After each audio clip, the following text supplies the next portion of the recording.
Hi, how you doing, guys? We're here. um I'm gonna start this video say apologize. I'm not uploading too much video about the Jeep project for the TJCG project. I'm not used to in this one recording myself, so every time I do something I remember recording when I'm done. It's already done, but I gotta start the new season doing new videos and show up and decide to do a walk up around the Jeep and explain a little bit what I got in my setup, and you guys see where I actually have. So there you go. This is my 2005 Jeep Liberty. This is the medium, not the cheaper one and not the limited. So this one is right in the middle. So it have some kind of luxuries. It have the limited edition. This one have the power windows, door locks. It have sunroof, a standard radio, and that's it. Flares, and that's it. I think the limited have the leather seats and all the luxury stuff. So I bought that one completely original a couple years ago, and I decided to go off-road, and after that we decided to go drag racing. And I never see a Jeep Liberty before in the drag community, so that's another thing he pushed me to go forward with the project, because it's unique. You never see one of those running in the quarter mile. So this is how it looks outside. Pretty much it looks completely factory. I'm trying to keep it that way because I want to bring in back the original Pro Street cars again. Not the Pro Mod with the tag and insurance so he can drive in the street. I want to just something like that. It looks a little bit spicy, but not too much. It looks like a track car, but I want to build something I can use in the street, legal, with all the functionings, and I can go to the track and have fun. The only thing you can see outside I modified already, you pay attention, except for the rings, is the bolt pattern. The bolt pattern right now is 4, and it's I believe it's 114 millimeters. Why I do that and not keeping it 5? Because for the time I decided to get a drag pack, the skinny in the front and the fat in the back, I can't find any set of rings. I like to go with the VMX with 5 bolts pattern and the looks I wanted. So when I receive it, I ordered wrong on my end, and when I get it, it was 4 lugs. Trying to return it, and VMX don't want to go with me in any agreement, because clearly in the announcement he says 4 bolt patterns. So it was my mistake, so I keep it. So I decide to modify 5 to 4, and it works pretty good. No vibration, nothing, everything pretty good. The other thing you can see different, it's only the spare tire mount, and the spare tire is deleted. It's not there anymore. I like the way he looks different, and I started putting stickers, so I got more room to put stickers, stuff like that. The other thing you can probably know something's going on here is the exhaust. The exhaust is 3 inches all the way to the downpipe. It got a resonator muffler over there, and that's it. I think that's the only things you can look at it and trying to figure out something is not right. Maybe the hood clips, lashes right there, because everything else looks stuck. It still have the winch when I have it off-roading before. That one is gonna be delayed and fix the bumper. Everything else looks stuck. So let's pop the hood. Let's go a little bit more interesting. So under the hood I have the 2JZGE come out from the Lexus IS 300. This one is kind of fully built. Bottom end is fully built, completely solid. It got wheel set.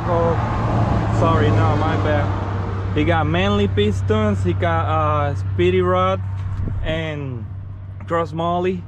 It have a GT45, I believe it's 105 millimeters plus 96.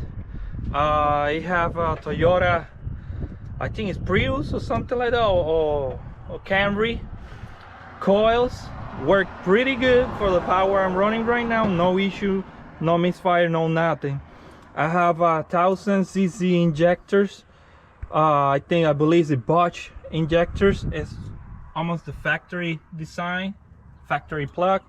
I'm running the factory runners with the eBay intake from my intake. I have the 92 millimeters throttle body. It works pretty good. Oil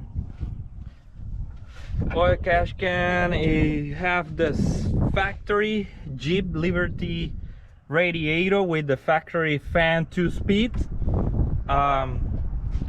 This one don't have a cap to fill up, and I have this small space so I can put the adapter here. So what I did is just buy one of those reservoir for the radiator, and I connecting those to the lines going to the heater for the factory, and I sealed up everything else, so it worked pretty good. I just fill out the block right here and put the rest of the water there. No issue. It's running between the fans kick it in 130, and I bring it down to 118, and it's running around there all the time. No matter I put the foot down or I'm cruising, the temperature is awesome. Always is right there. I don't have intercooler right now. The pipe is going here, going down, cross under the radiator and come up. Let me see, you can see something come up here and connecting here. So far, I don't see a reason I need one. I don't have too much higher temperature inside the intake. I have my sensor right there. I think 180 something is the highest I ever see. Cruising is between 96 to 80 something, depend how hot is the weather. Fuel, I got a factory fuel rail connecting with the AM hose with the adjustable regulator. That's my fuel pressure sensor. All the lines are number 6 all the way to the back. Probably when I raise the power a little bit, I need to switch that one to number 8, and another fuel rail and another injectors. Power steering is the factory Toyota 2JZ fuel pump, power steering pump. I just changed the fittings and make the lines to hook up to the factory Jeep Liberty rack and pinion. The reservoir is from the Honda Accord, I believe 1997 to 2000. It worked pretty nice. It got a pretty nice bracket, so I'm using it and it worked perfectly. Brakes are completely stock Jeep. That's my line lock. For the vacuum, I have a fitting right here in the back. See? Oh, it's loose. Okay. So I got a fitting here connecting to the block. So the block have for the map sensor and the ECU, and it have for the fuel regulator. The fuel box, I'm still using the factory one. I use the same relay, factory relay for the injector, for the coils, for the fans, starter, everything. Fuse work exactly the way it was before, just combined with the new ECU. That's my power block. That one come power for the battery to here to the starter, and here supplied to the fuse box and the alternator. This is my 5-volt block, so all the 5-volt sensors is connecting to here, and this relay is for to control the I think it's a high pressure solenoid, and he controlled the lockup solenoid for the converter. I'll show you inside how I work with that. So that's pretty simple setup in the engine. The mounts are solid, almost in the exact same position with the stock engine for the Jeep. Both sides are the same. The transmission part, I used the factory Lexus IS300 transmission. Let's see. I got my oil cooler for transmission there, so I don't need fan. All the air is coming there and just keep it cool.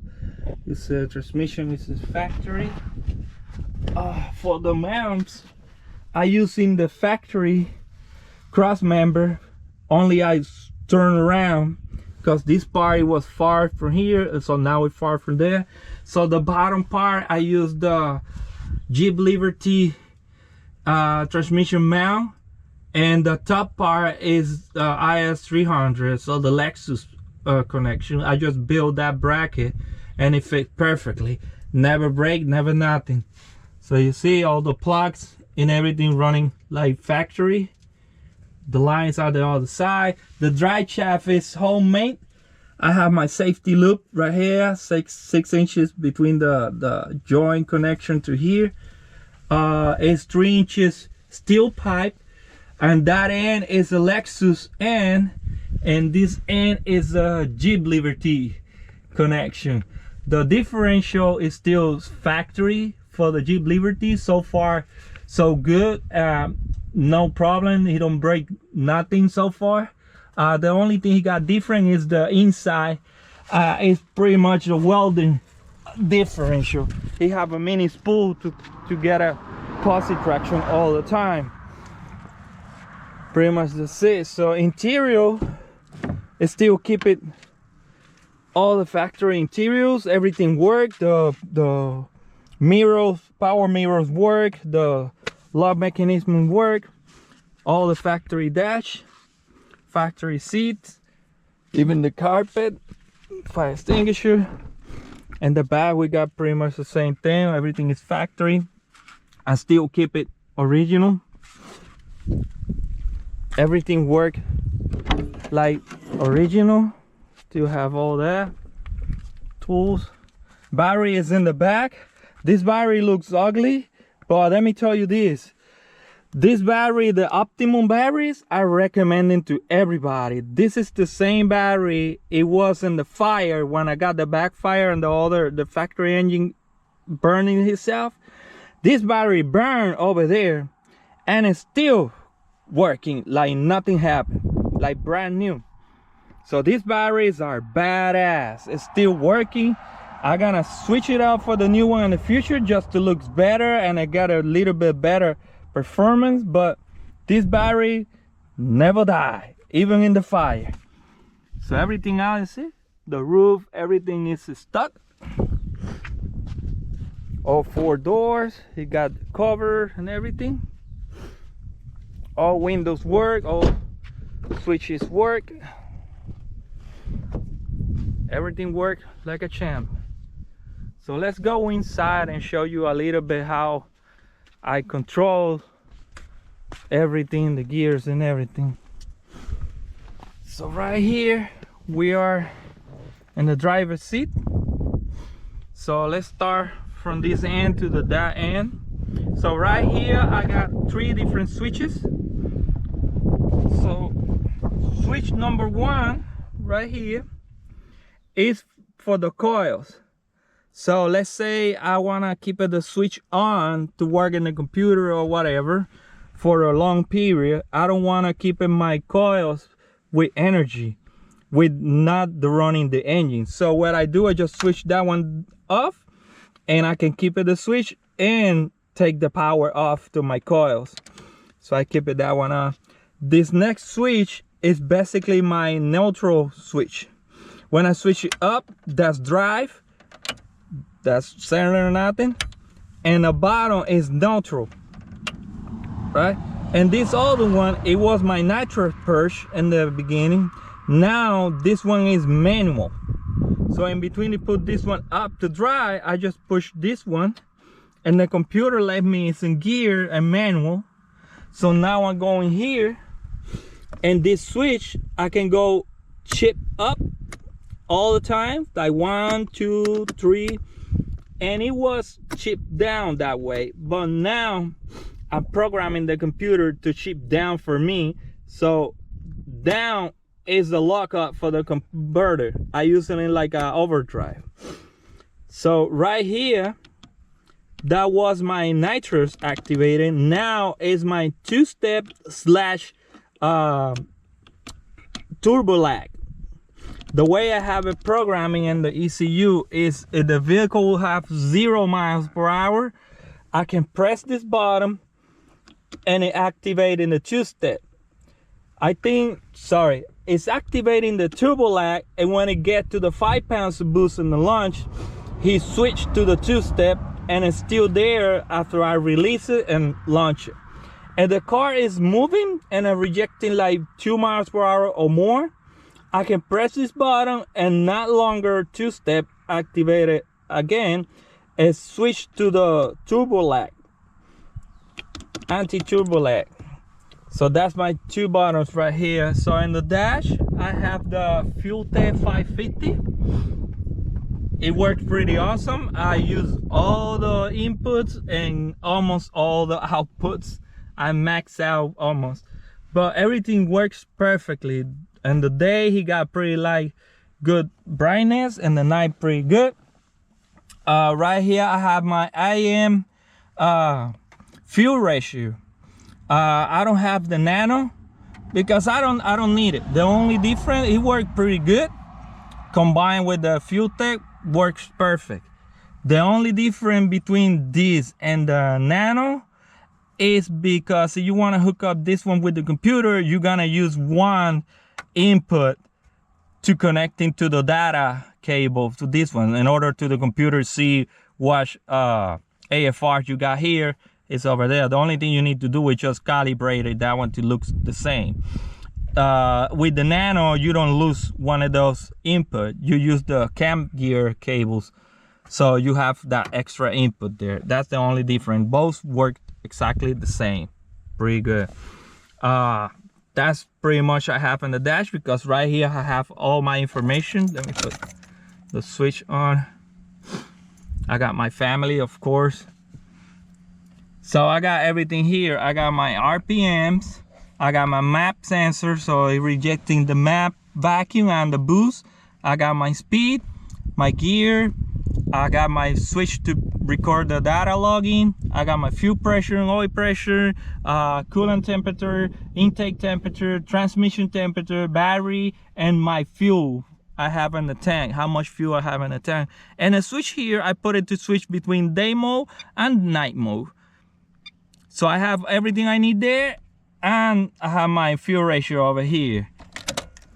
So over here, the wheel is still factory, nothing changed, everything worked. It start with the key like normal car. Right here I got my bracket for my phone, the fans for the AC, radio, the AC, everything works exactly the way it is. And you see something different here. I don't have the shifter here anymore, because I can't find a way to combine the factory one with the Toyota transmission. He worked completely different. So what I did, it just, here it was the lever to switch for 4x4 for the transfer case. So I create my own shifter and connecting this with the transmission. I want to cover all this one on making like cup holders, extra cup holders. So the way I have it, it's right there, it's in parking. One click is reverse, neutral, and drive. Drive right here, I can leave in here and I can change with this controller, and I want to do a manual or I want to do it automatic. That's the way he works right now. Everything else is stuck. This is my line lock bottom. Probably I'm connecting to here. I can't find the place yet to the bottom, so I keep it hanging here. This one is my data connection wire for connecting my laptop to the ECU. Car lighter is still working normal. Everything else is normal. The case open and close like normal. Normal truck, normal rack, everything is functional, and pretty much that's it. That's the setup I have right now in the Jeep. Yo, let me know, guys, what else you want to see it and what else you want me to make a video. If you want to make me I make a video show you guys how I set up the ECU in order to work with that transmission, I can do it. Or the way I tuning my Jeep, I can do it also. I know it's a lot of people trying to learn how to tune your car, or at least how to make it running, and it's not a lot of people like to help in that situation, except when you need to pay money for it.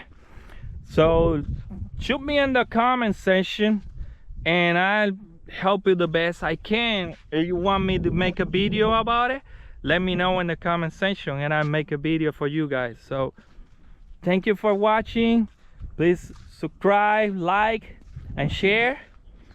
I believe this is the only one in the world with the 2J. We trying to achieve the 10-second and the quarter mile in order to get the fastest Jeep Liberty in the whole world. So thank you guys for watching. I see you in the next one.